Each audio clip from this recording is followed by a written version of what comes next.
bonsoir à tous, bienvenue dans ma cuisine. Je suis ravie de vous retrouver ce soir pour commencer à vous proposer des recettes de fête. Alors faites-moi un petit coucou quand vous arrivez. Je vais essayer de voir si vous êtes là, si vous mettez des petits commentaires. Voilà, je suis passée sur le groupe, donc j'espère que tout va bien, que vous me voyez. Envoyez-moi un petit message pour me dire que tout va bien. Voilà. Si, je vois des connexions. Faites-moi des petits coucous, des petits pouces levés pour me dire que ça marche. Oui, coucou Janine, ça y est, c'est bon, super. Je vous conseille donc, coucou Séverine, coucou Janine, ça y est, ça arrive. Je vous conseille de m'envoyer vos petits messages au fur et à mesure, j'essaierai d'y répondre. Je n'ai pas fait un atelier comme d'habitude avec connexion de tout le monde pour que ce soit plus simple et pour que tout le monde puisse y assister en direct ou en replay et pour que justement ça puisse s'enregistrer et passer en replay parce que j'ai souvent plein de monde qui veut participer mais pas forcément sur le même horaire que moi, donc voilà, c'est parti. On va commencer par les petits chocolats. On va faire des petits florentins. Donc les petits florentins, c'est une base de fruits secs caramélisés que l'on associe ensuite avec du chocolat. Donc soit du chocolat noir, soit du chocolat au lait, soit même du chocolat blanc ou autre selon vos envies. Moi ce soir je vais les faire juste au chocolat blanc, mais après c'est vous qui... au chocolat noir, pardon. Mais après c'est vous qui choisissez, vous aurez la recette. Coucou Marie-France, coucou tout le monde. Bienvenue, donc nous aurons besoin de crème fraîche liquide ou pas, peu importe, la liquide c'est mieux parce qu'on va la chauffer entière, on évite forcément les alléger. On va avoir besoin de miel, de sucre, de farine, d'amandes effilées, de fruits confits moelleux, alors moi je préfère les moelleux, après c'est vous qui voyez, coupés en tout petits morceaux, c'est pour ça que je vous avais suggéré de le faire à l'avance pour gagner du temps, et des carrés ou des pistoles de chocolat noir ou au lait. Voilà. Donc, écoutez, on va commencer. On va attendre que tout le monde arrive. Je ne sais pas si vous faites en même temps. J'imagine qu'il y en a certaines, oui. Je ne vais pas citer de nom, mais j'attends des infos. Donc, on va travailler avec le moule mini tartelette. Voilà, qui fait d'un coup 30 mini tartelettes. Qui fait partie des moules équipements conseillères débutantes, donc j'en profite pour vous en parler aussi, celles qui démarrent et qui ont envie de s'équiper ou qui ont envie de démarrer, et bien, ce moule-là fait partie de l'équipement et il va vous permettre de faire des mini tartelettes salées, sucrées, des mini quiches, des mini chocolats comme on va faire tout de suite, coucou Manon, et plein d'autres choses. J'ai plein de belles idées à partager, des blinis au four, ça évite de faire les petits blinis à la poêle, ça va très vite, on en fait 30 d'un coup. Et puis si on en veut encore plus, on démoule et on en refait cuire une deuxième tournée derrière. Ou pour les petits chocolats, dès qu'ils sont pris, on les démoule et on en refait aussitôt derrière. Alors, donc ça c'est pour le moule. On va avoir besoin donc de faire chauffer la crème. Voilà, avec, que je ne vous dise pas de bêtises, je reprends la recette. Donc la crème avec le sucre. Donc dans ce que je vous ai mis, c'est les proportions pour les 30 mini tartelettes. La recette que je partagerai après, c'est pour les 60 mini tartelettes, donc ça vous en fait le double. Donc là j'ai tout divisé par deux. Donc vous avez 75 g de crème liquide, 65 g de sucre, une cuillère de miel. Voilà. Et la farine, on a 15 g de farine. Beau chapeau, ouais, t'as vu, hein, je me mets dans l'ambiance. L'esprit de Noël est arrive. Donc on fait fondre tout ça ensemble. On va pouvoir le travailler avec la petite cuillère magique, ça sera beaucoup plus pratique et en plus on évitera les grumeaux. Et je me servirai de ma spatule après. Bonjour le chat. Donc on fait mélanger tout ça et chauffer tout ça pour que ça fasse un mélange bien homogène, pas trop chaud. J'ai pas l'habitude de cette plaque là, donc je vais faire attention. je mélange bien. Est-ce qu'il y a des personnes qui font en même temps? Séverine, tu es dans ta cuisine ou tu es dans ton canapé? Si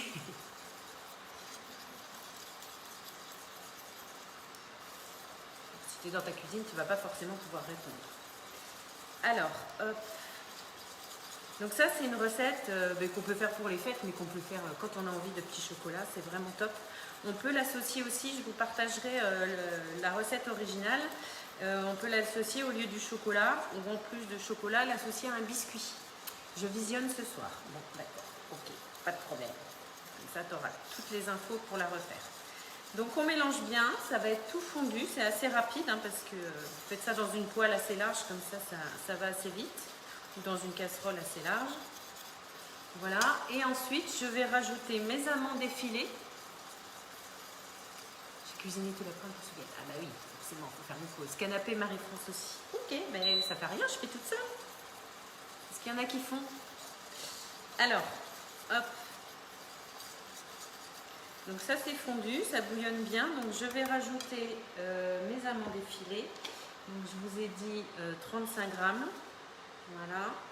Et mes petits fruits confits. Donc moi c'était un mélange, vous avez dû voir dans la publication d'hier, je vous ai mis, il y avait le sachet en présentation. Je crois que c'est une marque allemande dont j'arrive pas à retenir le nom, qui fait des fruits très moelleux. Et c'est un mélange donc d'abricots secs, de dattes, de pruneaux et de pommes et de bananes, je crois, si je ne me trompe pas. Après, vous avez différents mélanges. Après, vous pouvez associer plusieurs fruits, enfin, acheter des fruits secs, que des abricots, que des pommes, etc. et les mélanger. Vous pouvez aussi, si vous avez le temps et si vous avez ce qu'il faut, déshydrater vos fruits vous-même. C'est la saison des pommes, donc on peut le faire. Et du coup, je vais augmenter mon feu un peu pour bien caraméliser tout ça. Et je vais allumer mon four. Je vais allumer mon four à 180 degrés.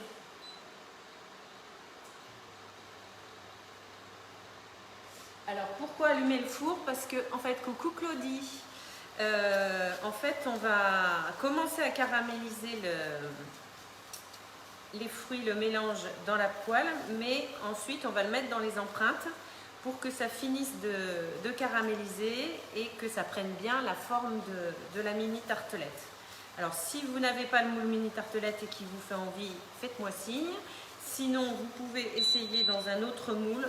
C'est vrai que moi je l'ai fait toujours dans celui-là, je n'ai pas essayé dans d'autres, mais peut-être dans le petit four, ça peut être sympa aussi. Voilà, donc on va éviter que ça accroche trop, on va laisser caraméliser un tout petit peu. Je relis ma recette parce que je ne les ai pas fait depuis Noël dernier. Et on verse jusqu'à coloration, c'est ça. Donc on laisse colorer un peu. Je vais augmenter un peu mon feu. Donc ça s'épaissit, hein, la crème s'évapore un peu. Je vous rappelle qu'on peut travailler directement avec les spatules, toutes nos spatules. Les Maryse, les blanches ou les doubles embouts permettent de travailler directement sur le feu à haute température. Donc ça, même le caramel, la nougatine, etc. C'est vraiment pratique. Voilà. Je vais augmenter un peu, sinon on va y passer la soirée. Et on a autre chose à faire. Et ensuite, alors ça va être ça, le truc un peu plus long. Si vous avez des petites mains pour vous aider, c'est encore mieux, ça va plus vite. C'est de répartir la préparation, donc vraiment un tout petit peu, hein, le bout d'une cuillère dans chaque empreinte. Voilà, ça commence à colorer un peu. Je vais remonter un peu, je surveille parce que je ne voudrais pas trop. Le caramel, ça va vite. Voilà. Hop. Alors, j'éteins. Je vais poser ça là. Hop. Je vais enlever ma plaque sans me brûler. Bon, ça va. Et je vais mettre ma préparation dans les empreintes. Petite cuillère. Donc là, je vous dis, hein, si vous avez un ami ou une amie qui peut vous aider, ça ira beaucoup plus vite. Donc vous en remettez qu'un tout petit peu et en fonction de ce qui vous restera à la fin, vous pourrez en rajouter. Donc c'est un peu collant forcément, c'est pas ce qu'on fait de plus facile, mais ça va quand même assez vite. Et donc l'idéal, vous voyez, par rapport au moule, c'est vraiment d'avoir vos fruits coupés en tout petits morceaux, quelques millimètres, parce que comme ça on a bien un mélange de tout et pas juste un morceau de pomme ou un morceau d'abricot, etc. Voilà. Hop, hop, hop. Ça sent super bon. Je sais, vous ne sentez pas, mais moi j'adore. Vous pouvez aussi, j'y ai pensé, et je pense que je vais essayer cette année, parce que il est tôt, on a encore le temps avant Noël, de les faire juste avec des morceaux d'agrumes confits, d'orange confite ou de citron confit. Ça peut être varié et très sympa aussi, avec du chocolat noir.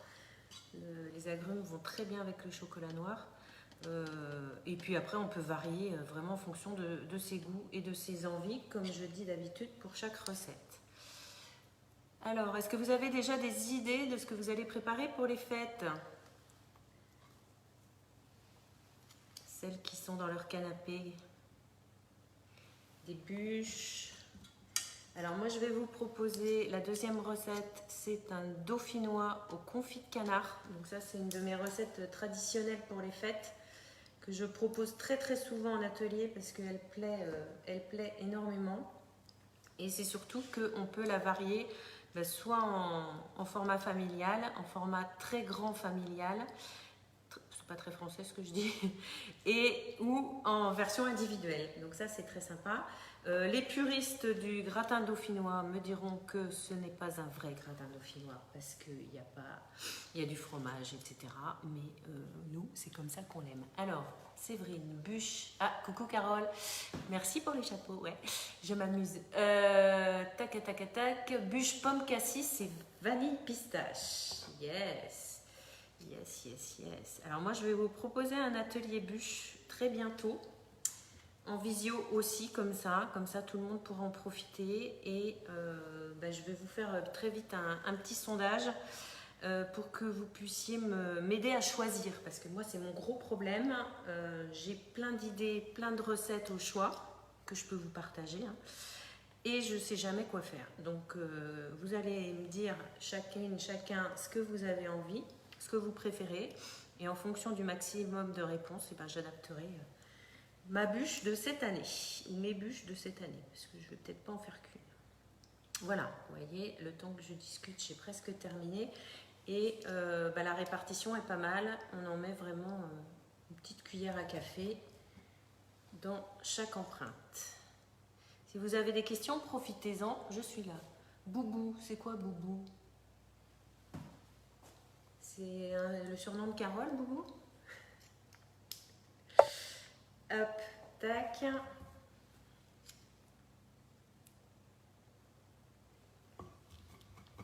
C'est un petit peu accroché, mais c'est pas grave, j'en ai assez.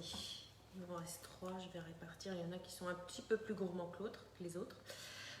Tout ça pour vous dire aussi, ça me fait penser cette recette, puisque c'est quelque chose avec des amandes de caramélisées.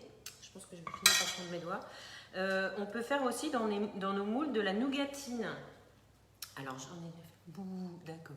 Tu pleures? Pourquoi tu pleures? J'ai pas tout compris. De la nougatine, il y a une super jolie présentation. Alors je sais pas si j'aurai le temps de faire tout ça parce que je veux tellement faire que ça va faire beaucoup. Mais une super présentation dans nos moules coquilles Saint-Jacques. On fait 2 coques alors on peut les faire en chocolat, ça je sais faire et je fais souvent, mais on peut les faire aussi en nougatine, et du coup à l'intérieur on pourrait mettre nos petits chocolats, nos petites friandises faites maison pour offrir, pour mettre sur la table aussi à Noël. Voilà, donc j'ai réparti dans mes 30 empreintes. Hop. Et je vais mettre au four, donc à 180 degrés pendant 15 minutes pour que ça caramélise. Hop. 1, 2, 3, 4, 5. Allez. C'est parti. Je vais débarrasser ça.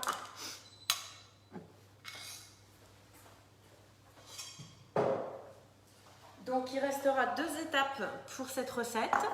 Dès que ça sort du four, que c'est caramélisé, on met à refroidir pour que ça se fige, pour que ça se prenne, pour qu'on puisse les démouler, surtout sans se brûler les doigts. Et ensuite, on fera nos petites bases en chocolat. Bon, les filles, je sais pas tout de suite. Ah, il y a du fromage dans le gratin. Bah oui, ma chérie. Mais dans le vrai, il n'y a pas de fromage. Donc tu fais sans fromage. Tu fais le vrai gratin dauphinois. Il n'y a pas de souci. Pour ceux qui n'aiment pas le fromage, ou qui ne peuvent pas manger de fromage. Ça, pour vous dire aussi, les cocottes qui ont B-Save, et connais quelques-unes qui sont là, et Carole, il va bientôt arriver. Les petits pots, ils sont juste magiques. Donc, c'est des petits pots style pot de miel, en fait. Ils ont à peu près cette contenance-là. Il y en a un qui est plus petit et l'autre un peu plus haut. Et ben, moi, j'ai mis le reste de mes fruits au sec à l'intérieur. J'ai mis sous vide. Voilà, donc là je remets l'air dedans et je peux dévisser pour récupérer mes fruits. Et bien du coup, comme j'ai un marché de Noël dimanche prochain, pas demain, pas après-demain, mais dimanche prochain, ben mes fruits seront tout prêts pour faire le petit atelier du marché de Noël. Avec des florentins, encore une fois. Quand on aime, on compte pas. Donc le gratin, en attendant que les florentins caramélisent, on va préparer le gratin. Donc vous avez besoin de pommes de terre épluchées, j'arrive. Hop, hop, hop.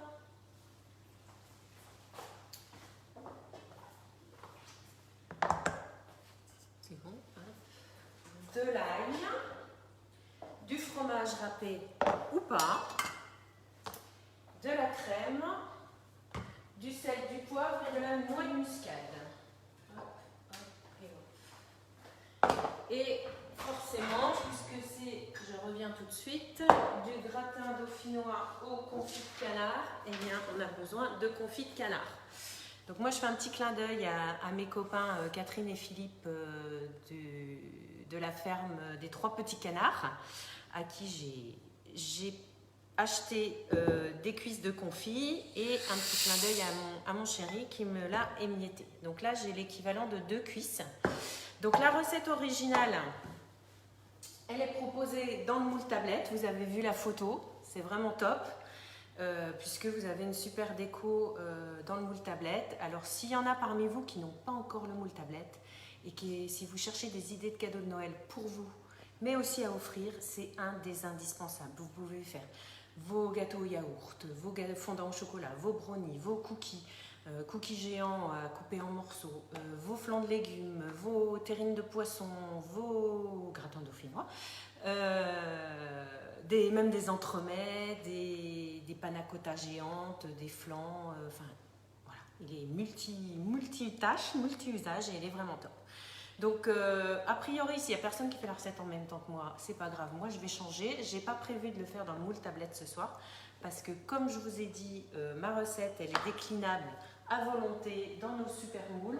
Donc, vous avez la possibilité, celui-ci fait 150 ml, celui-là fait 200. Donc, si vous avez le moule carré qui est donc un peu plus grand, c'est top. Vous pouvez faire votre gratin dedans. Et vous pouvez l'associer, si vous voulez vous l'offrir, à un tapis relief au choix sur la boutique ou en commande atelier pour faire vos entremets, vos desserts, etc. Donc c'est un moule qui lui aussi permet de faire plein de choses. Et si vous êtes encore plus gourmand ou encore plus nombreux, je ne sais pas ce que j'en ai fait, il est là. Le moule carré existe en version rectangulaire, en version familiale. Donc là, vous pouvez aussi faire vos gratins, vous pouvez aussi faire un brownie géant, vous pouvez faire des lasagnes, vous pouvez faire mijoter votre poulet, votre rôti, enfin comme un plat à four en fait. Mais il a une tellement grande capacité que quand on est nombreux ou quand on est très gourmand, ça en fait beaucoup plus. Voilà. Et donc moi, je vais utiliser aucun de ceux-là ce soir. Parce que moi j'aime bien, je vais déplacer ça pour faire la face. Si vous avez des questions, profitez-en. Je vais les faire en individuel. Je vais les faire dans le moule 6 grands ronds. Voilà. Le moule 6 grands ronds qui pareil est super polyvalent, super utile, super pratique. On peut faire ses croques, on peut faire des gratins individuels, on peut faire des clafoutis, on peut faire ses burgers, on peut faire des brioches, on peut faire des petits pains individuels, on peut faire des flancs de légumes, enfin, voilà, plein de choses, des crumbles, etc. Et on l'associe, donc suivant ce qu'on fait, des tartelettes ou des croques au découpoir correspondant. Donc ça c'est le petit qui fait, enfin le petit, celui qui fait pile poil la taille du grand rond, et on en a un plus grand de 13 cm qui permet de faire vos fonds de pâte pour si vous voulez faire des tartelettes dedans. Voilà. Alors on va avancer un petit peu. Je vais dans le fond de mon moule, en option pour celles qui ne mangent pas de fromage, mettre un peu de fromage râpé au fond de chaque empreinte pour que ça soit bien gratiné. Alors vous avez deux options. Soit vous décidez que vous allez vous démouler votre moule en le retournant, comme par exemple le moule tablette, et que le gratiné sera, la présentation sera le côté lisse du fond.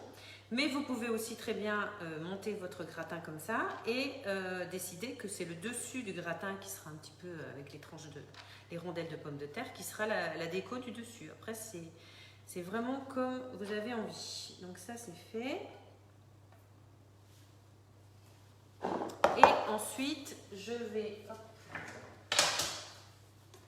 J'ai une collègue qui a son mari qui fait assistant pendant ses lives et je trouve ça génial. Alors, si jamais vous connaissez mon mari et que vous pouvez lui envoyer un petit message pour lui dire qu'il a le droit de venir m'assister, ça m'arrangerait énormément. Ensuite, donc les pommes de terre épluchées, lavées et essuyées. Donc on les essuie, elles sont déjà presque sèches. Et on va les couper alors à la mandoline, ou si vous avez un robot qui tranche les pommes de terre, vous pouvez les trancher au robot. Moi j'adore ma petite mandoline compacte, avec le gant anti-coupure bien sûr, parce que sinon c'est trop dangereux. Et vous avez, ça peut être une idée aussi de petits cadeaux pour les personnes qui ne sont pas équipées. C'est vraiment un ustensile super pratique pour faire des tranches, vous voyez, de concombres, de courgettes, de pommes de terre, de carottes, de pommes, pour faire les invisibles aux pommes. C'est vraiment top.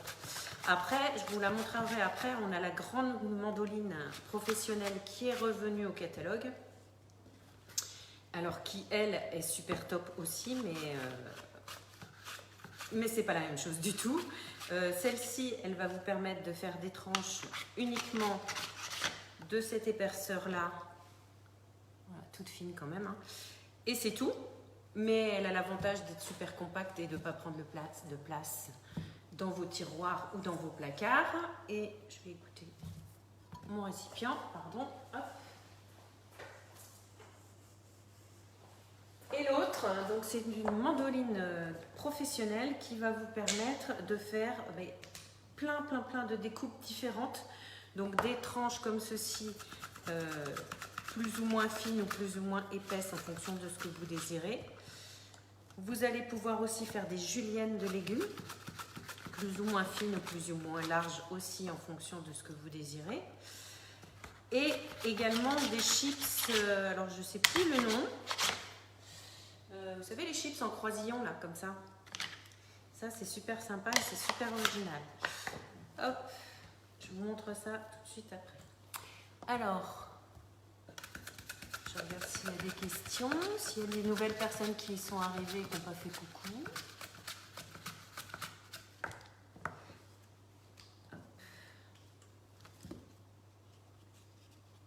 Donc ce qu'il faut faire attention pour les pommes de terre, mais vous le savez, hein, j'imagine, c'est que ça noircit très vite. Je ferai les embouts après. Donc il faut les laisser dans l'eau jusqu'au dernier moment. Vous pouvez les mettre sous vide, mais moi j'aime pas trop, je préfère les faire au moment.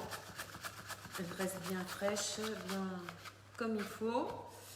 Donc le gant anti-coupure surtout, hein, que vous associez à la mandoline pour pas vous couper, parce qu'une coupure de mandoline c'est vraiment terrifique.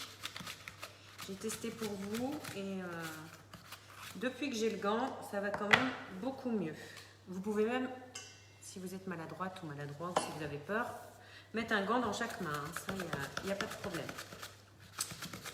Donc, je vais surveiller que mes pommes de terre ne noircissent pas. Sinon, on peut déjà commencer à verser la crème liquide dessus. Alors, c'est pareil, pour les puristes du gratin dauphinois. Si je mets le gant dans la lame, ça va pas aller. Vous avez des recettes diverses et variées. Il y a des personnes qui mettent du lait, qui mettent des œufs, qui mettent plein de choses dans leur gratin. Moi, ma version, c'est à la crème et le fromage. Mais après, oups, si je mets ça dans le fromage, ça va pas aller. Après, vous pouvez le dissocier, le décliner comme vous avez envie. Une de mes variantes, c'est aussi moitié pomme de terre standard et moitié patate douce. Ça marche très très bien. Vous pouvez aussi le faire uniquement à la patate douce. Ça marche aussi. J'ai déjà vu des recettes de gratin au butternut, enfin voilà, etc. N'hésitez pas à me faire des coucous quand vous arrivez sur le live et à me faire vos petits commentaires ou vos petites idées si vous en avez. Vous voyez, ça va quand même assez vite, même si j'ai pas mon assistant. Il se cache, il ne veut pas se montrer. Hop.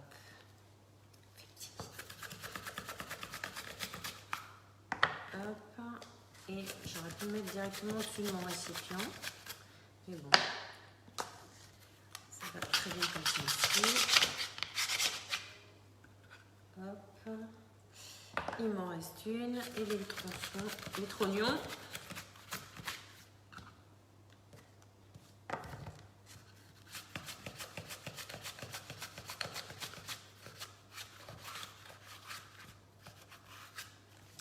Hop, ça c'est fait. Ah ben non, il en reste une encore. Hop. Donc la quantité pour le moule tablette de pommes de terre, c'était 800 g de pommes de terre. Une fois épluchées. Hein. Après, si vous en reste, c'est pas très grave. Moi, ce que je fais quand j'en ai trop, je recuis le reste dans un autre petit plat.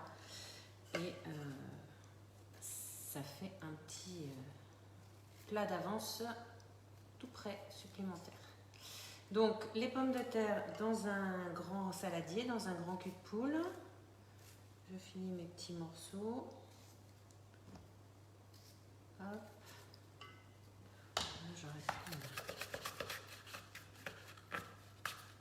Il y a des bosses, c'est pour ça. Et ce sont des pommes de terre du jardin, cultivées ici, direct producteur. Donc ensuite, on va râper de l'ail. Alors, je vais déjà mettre ma crème dessus, comme ça, ça va éviter qu'elle noircisse. Alors, je vois des pouces passer, mais je sais pas qui. Il va falloir que je prenne un décodeur. Ah, miam, d'accord, ok, je comprends mieux. Donc, les pommes de terre du jardin. On a de l'ail des voisins, parce que je vous rappelle, pour celles qui ne savent pas, je suis à côté des producteurs d'ail violette Cadour. Donc, on est vraiment bien fourni. Ça sent super bon. Ça sent super bon et il reste 1 minute. Oula. Et je pense que je vais les sortir. Je change de gants. Alors celui-là, c'est pas pour pas se couper, c'est pour sortir du four, tout en silicone et doublé en tissu. Voilà, je vous montre mes petits caramels, mes petits fruits caramélisés et je vais les mettre sur un support froid. Je me demandais ce que j'avais sur la tête. Allô quoi. Et sur un support froid, je vais enlever la plaque perforée, comme ça va refroidir beaucoup plus vite. J'arrive.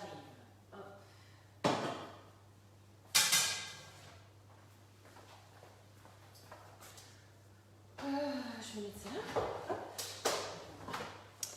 Ensuite, donc la crème pour sur les pommes de terre. Hop, je vais chercher ma balance et ma crème. Hop. Pareil, je remets mon gant. Séverine, elle a trop bu entre fromage et mille. Je veux pas savoir ce que vous faites, les filles. Alors, la double râpe qui va me permettre, donc le côté le plus fin, de râper mon ail, qui peut servir aussi de zesteur si vous n'avez pas de zesteur, et le côté le plus gros qui va vous permettre aussi de râper du gingembre. J'ai oublié je ne vais pas l'éteindre, je vais le faire préchauffer un peu plus chaud. Pour le gratin, on a besoin qu'il soit à 210. 210, hop. Alors ça c'est top aussi, une petite astuce, j'en profite pour vous partager mes astuces à moi. Quand vous cuisinez et que vous avez le temps forcément et que c'est pas encore tout à fait l'heure de l'apéro, ou presque, profitez que votre four est chaud pour enchaîner les cuissons. Ça évite, ça économise de l'électricité plutôt que de le faire chauffer 3 fois dans la journée. C'est quand même plus efficace. J'avais dit que je mettais ma crème. Personne qui suit, personne qui me dit rien. Sympa les copains. Je plaisante. Alors, on y va. On avait 150 g de crème liquide. Donc, j'arrose mes pommes de terre avec la crème. Donc là, j'en ai pas assez.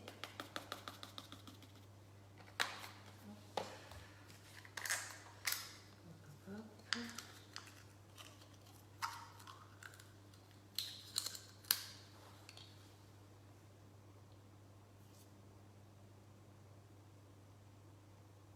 « 150, nickel. Comme ça, je vais mélanger pour éviter. Donc, à partir du moment où vous couvrez soit avec de l'huile, soit avec un corps gras, hein, les pommes de terre, ça va tout de suite empêcher qu'elles noircissent. Donc, ça, c'est pratique. Bon, après, ne restez pas 3 heures non plus comme ça, mais je n'ai pas testé, mais ça permet de continuer la préparation. Hop, ça, c'est bon. Non, je n'ai pas fini. Évitez de me râper les doigts. Pour râper mon autre gousse d'ail. Donc vous voyez, en fait, l'ail reste derrière. Et après, il suffira de le racler avec une petite spatule pour récupérer tout ce qu'on a râpé.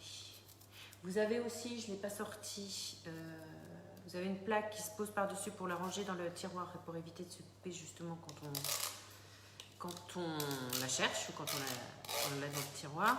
Et vous avez aussi un petit cache qui permet de mettre par exemple son petit morceau de fromage ou sa petite gousse d'ail ou son petit morceau d'oignon pour le râper. Je vous montre ça tout de suite après. Et on met là, hop, ça va sentir là, c'est pas grave, j'ai un savon magique. Hop, ça, je vous disais quoi, le cache sur la râpe.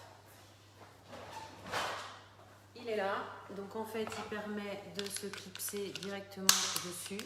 Je mets mon ail ou mon petit morceau de fromage dedans et j'appuie tout en râpant comme ceci pour plus d'efficacité. La mandoline, surtout, quelle qu'elle soit, la grande ou la petite, je vous montre la grande après, j'ai pas oublié. Quand vous la lavez tout de suite, alors idéalement avec une brosse vaisselle un peu résistante, comme ça vous coupez pas les doigts et vous cassez pas déchirez pas votre éponge. Et dès que vous avez fini, vous remettez le clip comme ça dessus sur les lames et vous la rangez. Comme ça, il y a moins de risque d'incident ou d'accident. Je reviens. Hop.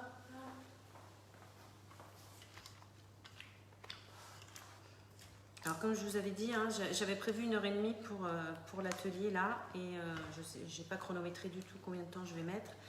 Mais voilà, c'est un peu plus long que d'habitude, mais c'est parce qu'on fait 2 recettes. Donc là, au lieu de mélanger pour rien, je vais rajouter mon sel, mon poivre. Donc suivant vos goûts, hein, bien sûr, vous rajoutez ou pas plus ou moins de sel, plus ou moins de poivre. Sachant que nous, on a du fromage, donc ça va déjà être... plus le confit de canard qui est quand même en général relativement salé, il n'y a pas besoin de saler beaucoup. Ça, et je vais rajouter de la muscade.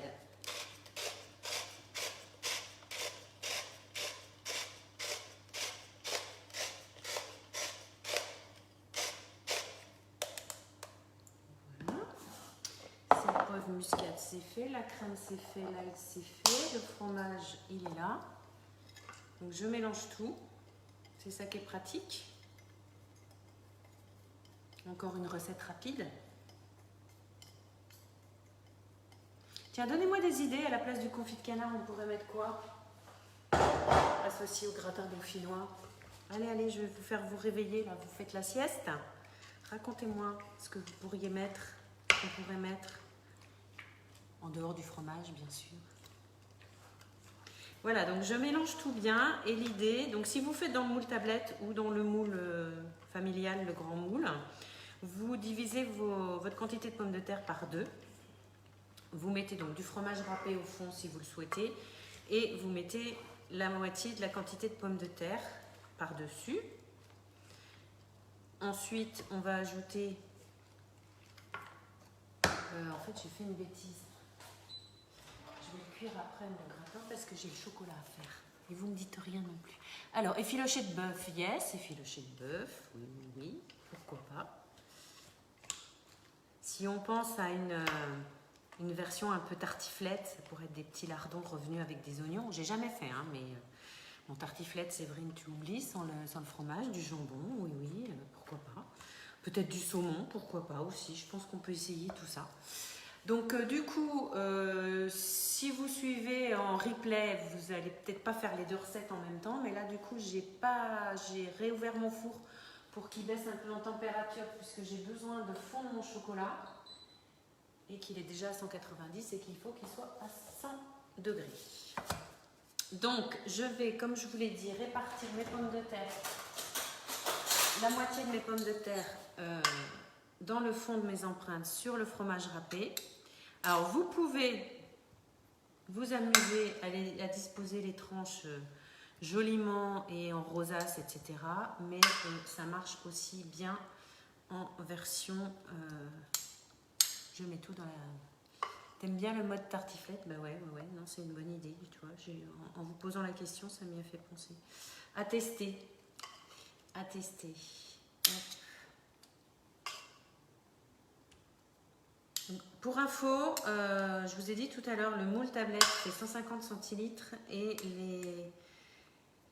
les 6 grands ronds, tous ensemble, font aussi les 150 centilitres.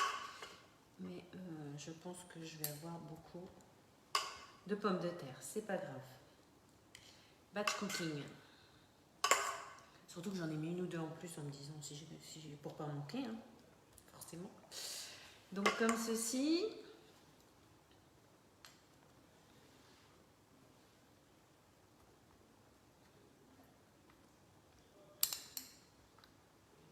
Voilà, ça va assez vite.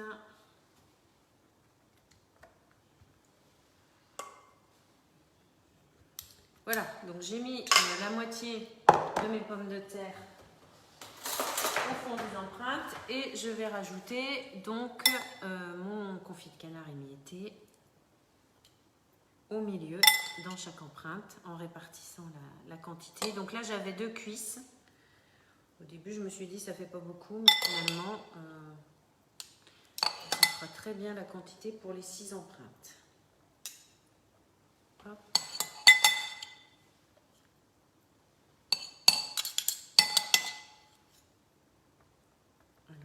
Vous pouvez en mettre plus, hein. Vous pouvez prévoir une cuisse pour 2 personnes, enfin pour 2 parts.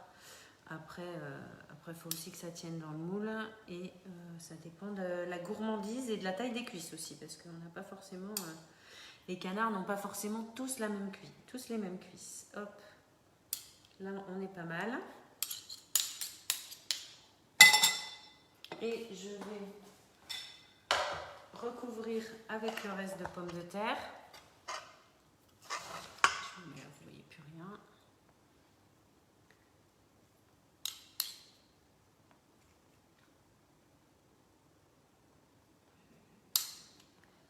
Hop, hop, hop. Et ensuite, on va finir nos petits chocolats.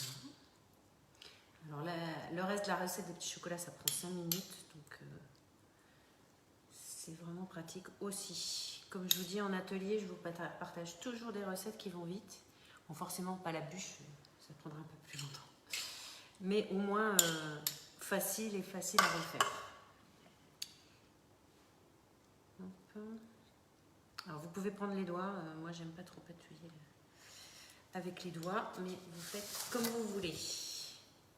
Et le reste, ça me fera un petit gratin dans mon petit moule marguerite. Ça pourrait être sympa. Parce qu'on a vraiment des moules de toutes les tailles qui vous permettent de... quand vous avez un petit reste à cuire ou un petit gâteau à faire parce que vous êtes que deux ou pas très gourmand. Ça donne très faim. Bah oui, mais si tu es dans ton canapé, qu'est-ce que tu vas manger? Resto?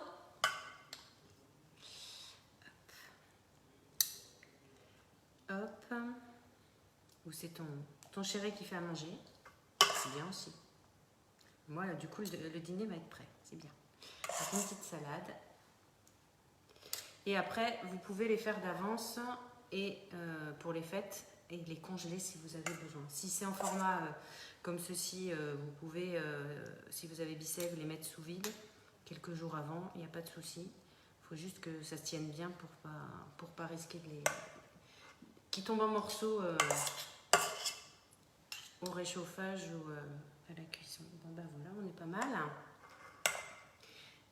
En fonction de ce qui vous reste au fond, vous allez avoir un peu, beaucoup ou pas de crème. Donc je vous conseille comme ça de napper un petit peu, une petite cuillère de crème pour qu'il ne reste pas que la crème au fond quand vous allez avoir fini votre récipient. Et donc du coup, comme je ne vais pas enfourner tout de suite, je vais mettre une petite toile de cuisson dessus qui permettra que ça ne dessèche pas. Voilà. Nickel. Je vous montrerai la photo quand ça sera fini. J'ai fait l'honneur de Guy de Marle, mais pour demain. Ok. Donc ce soir, tu ne manges pas. Le chocolat. Alors, les petits Florentins. Je vais prendre une plaque froide. Je vais mettre ça. Parce que là, 109. Nickel. Hop, je referme.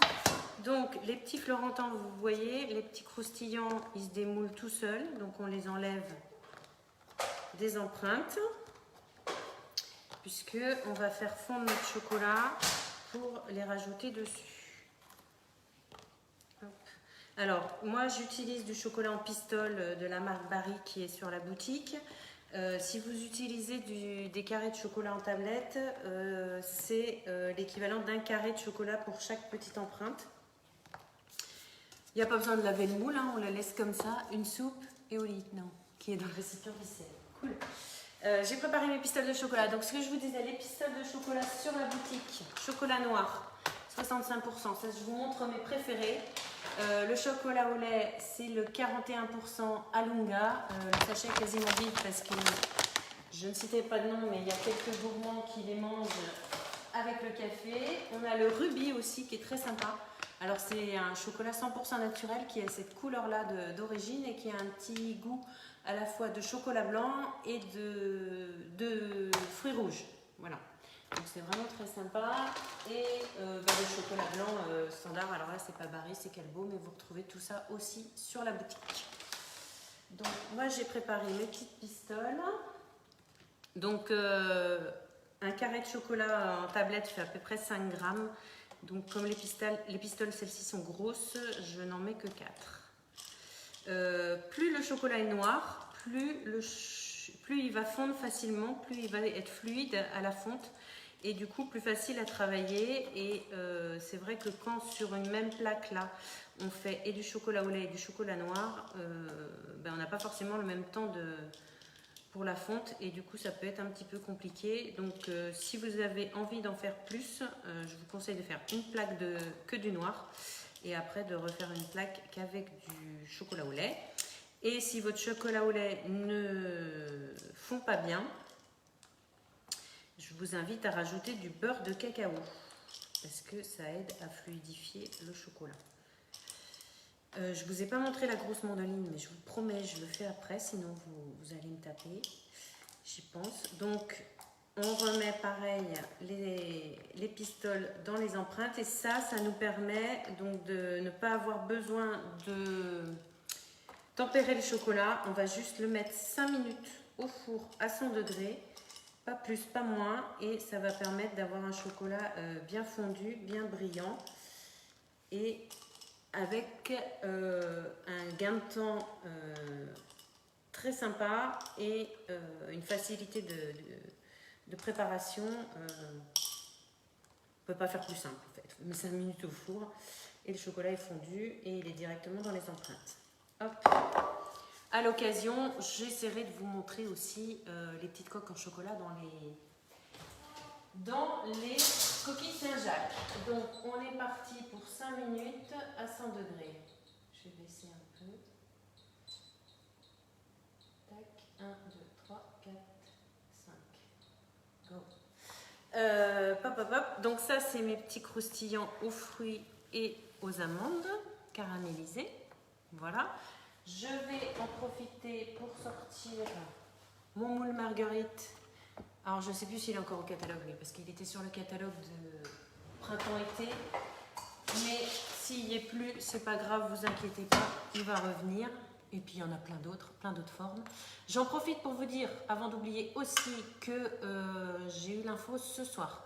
Pour tout ce qui est commande en atelier, donc en passant par moi, pour être sûr d'être livré avant Noël, il faut que la commande soit passée avant le 16 décembre midi. Dernier délai, donc si c'est avant, c'est encore mieux. Et si ce sont des commandes boutiques, alors que je vous dise pas de bêtises, ça dépend de la livraison que vous choisissez. C'est jusqu'au 17 ou jusqu'au 19 si je ne me trompe pas. Mais je vous remettrai toutes les infos très bientôt. Pour que, alors n'attendez pas le 19 non plus pour commander votre moule bûche si vous voulez faire une bûche. C'est maintenant, comme ça vous avez le temps de vous entraîner. Et petite info, si vous faites une bûche avec les décors, les tapis reliefs, il faut qu'elle soit prise au froid pour se démouler, pour faire le joli décor. Donc la prise au froid, ça veut dire congélation. Donc comme on est à moins d'un mois de Noël, vous pouvez très bien faire votre bûche maintenant. La laisser au congélateur jusqu'à la veille de Noël ou la veille du réveillon en fonction de quand vous voulez la manger. Tu mets pas de fromage? Si, je l'ai déjà mis dedans, mais là j'en avais plus donc j'en ai pas mis au fond. C'est pas grave maintenant. J'ai expliqué tout à l'heure. Donc là, oui, j'ai pas de fromage au fond. On verra la différence. Voilà, donc ça c'est prêt. Et je vous disais, oui, donc la bûche, si vous la faites maintenant, si c'est une bûche qui passe au froid, vous la laissez au congèle jusqu'à la veille du réveillon ou jusqu'à la veille de Noël. Et vous la démoulez congelée, mais ça je reviendrai dessus avec l'atelier bûche, ou en répondant à vos questions si vous vous équipez d'une bûche. Et on la laisse décongeler tranquillement toute une nuit ou du matin pour le soir dans son frigo jusqu'à dégustation. Donc ça c'est top. Mais comme je vous disais, n'attendez pas le dernier moment pour vous équiper si vous voulez faire une bûche fait maison cette année avec nos ustensiles. Voilà, ça y est, c'est le moment, c'est maintenant. Donc la grande mandoline professionnelle, alors moi j'ai l'ancienne version qui était noire et la version qui est revenue au catalogue cette saison, c'est exactement la même mais en blanc. Ça change pas grand chose. Hop, je vous la montre. Donc on a un pied. Il reste 2 minutes, c'est parfait. On a un pied pour la positionner comme ceci. Vous avez un jeu de lame, enfin une lame qui est là, qui va vous permettre, en la réglant, 4 hauteurs différentes de coupe. Voilà. Donc on peut avoir des tranches, je ne sais pas si vous voyez, très épaisses, voilà, jusqu'à des tranches très fines comme les pommes de terre que j'ai fait tout à l'heure en se mettant sur la position 1. Je rabats à 0, sinon je vais risquer de me couper. En soulevant ici, on va avoir une partie à basculer pour faire des ah oui, je vais vous dire, des pommes de terre ou des carottes ou autre chose, ou des pommes cannelées, je ne sais pas si vous voyez. Voilà, donc je bascule de ce côté-là, je rabats ça, je redescends mes lames et là je peux faire des pommes de terre gaufrées. Et si je tourne ma pomme de terre à chaque fois d'un quart de tour, mais ça c'est une petite démo que je pourrais vous faire en vidéo parce que c'est vraiment très sympa, on fait des chips quadrillés, voilà, paysannes, je ne sais plus comment ça s'appelle. Hop, donc là je rebascule à plat et en fait j'ai aussi 2 autres styles de coupe. En bougeant ce bouton là en 2 positions, j'ai une série de lames qui va sortir là. Je ne sais pas si vous les voyez, pas trop là, qui va permettre de faire soit des mini frites, soit des grosses juliennes. Et si je rebouge mon poussoir jusque là, j'ai une deuxième série de lames qui se met en quinconce pour faire vraiment la taille des carottes râpées ou la taille du céleri rémoulade ou voilà, vraiment une julienne très très fine. On voit bien? C'est bien, tant mieux. Cool. Voilà, donc ça fait plein d'options. Il y a une vidéo sur la chaîne YouTube Guy Demar de présentation de la mandoline, je crois. Je vous la partagerai, comme ça vous verrez encore mieux. Et cerise sur le gâteau, donc en plus du gant, il n'est pas vendu avec, hein, mais vous pouvez le choisir aussi sur la boutique, donc qui permet de vous protéger les doigts. Vous avez le système de protection, donc qui se fixe comme ceci sur la mandoline et le poussoir, donc dans lequel on va pouvoir planter la pomme de terre, les carottes, les courgettes, enfin la pomme, tout ce qu'on a envie, et de couper comme ça avec sécurité sans se faire bobo. Voilà, ça y est, je vous l'avais dit, je vous l'ai présenté et les chocolats sont prêts. Donc je rechange de gants. On va voir, c'est bon. Donc en fait, quand on sort du four, on a toujours la forme des petites pistoles qui est là.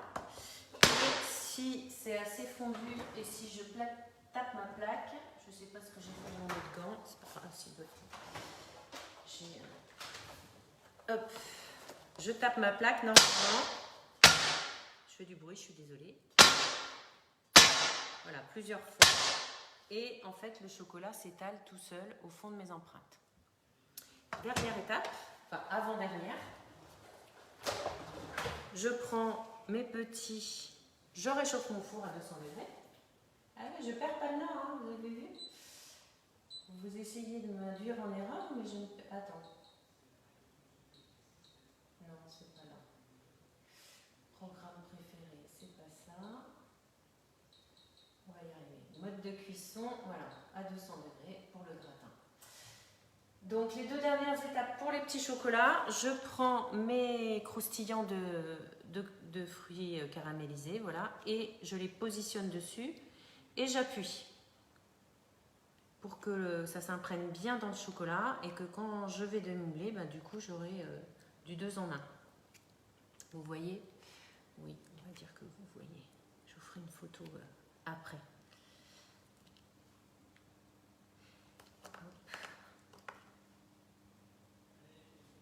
Donc la dernière étape, c'est un petit peu la patience. Il va falloir attendre que le chocolat fige. Donc évitez de le mettre, de faire trop de choc de température parce que le chocolat n'aime pas ça. Donc on va le laisser un petit peu à température ambiante et un petit quart d'heure au réfrigérateur après quand c'est à température ambiante pour accélérer la prise et pouvoir les démouler. Hop.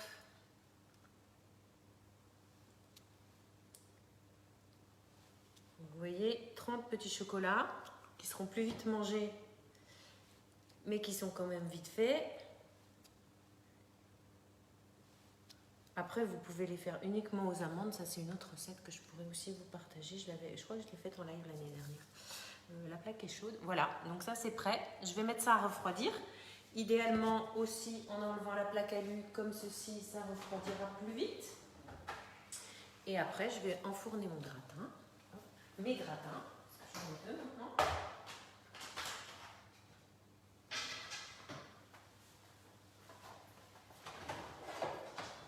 Hop, je les ai mis là.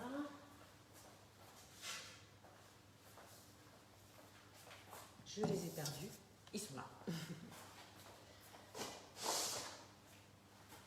Donc le gratin en version familiale, en version tablette ou moule rectangulaire, en fonction de la quantité que vous avez, forcément, ça prendra un peu plus de temps en cuisson. Donc en format moule tablette, thermostat 7, ça fait 210 degrés. Je corrige. 210 degrés. Vous allez le cuire en format familial entre 35 et 40 minutes. Piquer un petit peu les pommes de terre pour vérifier que c'est bien cuit. Et en version donc gros plat familial, ça peut prendre un peu plus de temps, quoique l'épaisseur ne sera pas forcément beaucoup plus importante. Et en version individuelle, comptez au moins 30 minutes. Après, à surveiller en fonction de vos fours, comme d'habitude. Voilà, donc je vais enfourner. C'est ici. Et l'autre, je vais remettre ma grille au-dessus.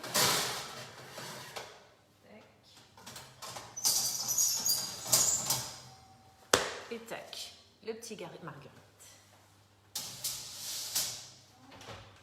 Ben voilà, il n'y a plus qu'à attendre que ça cuise. J'espère que ça vous a plu. Je vous partage encore quelques petites infos. Donc, pour celles et ceux qui étaient intéressés par un financement 10 fois sans frais, que ce soit pour BeSave ou pour iCooking, c'est prolongé jusqu'au 14 décembre, je crois. Enfin, c'est plus le 30 novembre, vous avez encore un petit peu de temps pour en profiter. Voilà, les commandes, je vous ai tout dit. Nos prochains rendez-vous, donc c'est samedi prochain au même endroit, pas du tout à la même heure, samedi 4 décembre, 14 décembre. Merci Manon. Donc le 10 fois sans frais, c'est prolongé jusqu'au 14 décembre. C'est bien ce que j'avais retenu. Donc, je disais, rendez-vous samedi prochain, 4 décembre à 14h30 pour 2 autres nouvelles de recettes. Ok, c'est vrai. Pour 2 nouvelles recettes. Je vous laisse encore patienter un peu avant de vous partager ce qu'on va faire. Donc ça va être complètement différent, des petites bouchées apéritives et des petits desserts individuels pour remplacer la bûche ou pour faire sur un autre repas autre que celui où vous allez proposer la bûche. Et je voulais vous dire autre chose. Oui, donc atelier bûche, c'est calé, c'est prévu. Ce sera le mercredi 8 décembre à 10h30. Alors ne criez pas, je sais, il y en a plein qui travaillent, mais ça sera en replay et vous pourrez la faire quand vous voulez, comme vous voulez. Mais avant, j'aurai besoin de votre aide pour le sondage, pour choisir le parfum. Voilà, je vous fais des gros bisous. Je vous souhaite un super bon week-end. Je vous remercie d'avoir été là. Pour ceux qui regarderont en replay, je vous fais un petit coucou aussi. Et je vous partagerai les photos et puis je vous dirai si c'est bon, mais ça, j'ai pas trop de doutes parce que c'est des recettes que je fais depuis très très longtemps.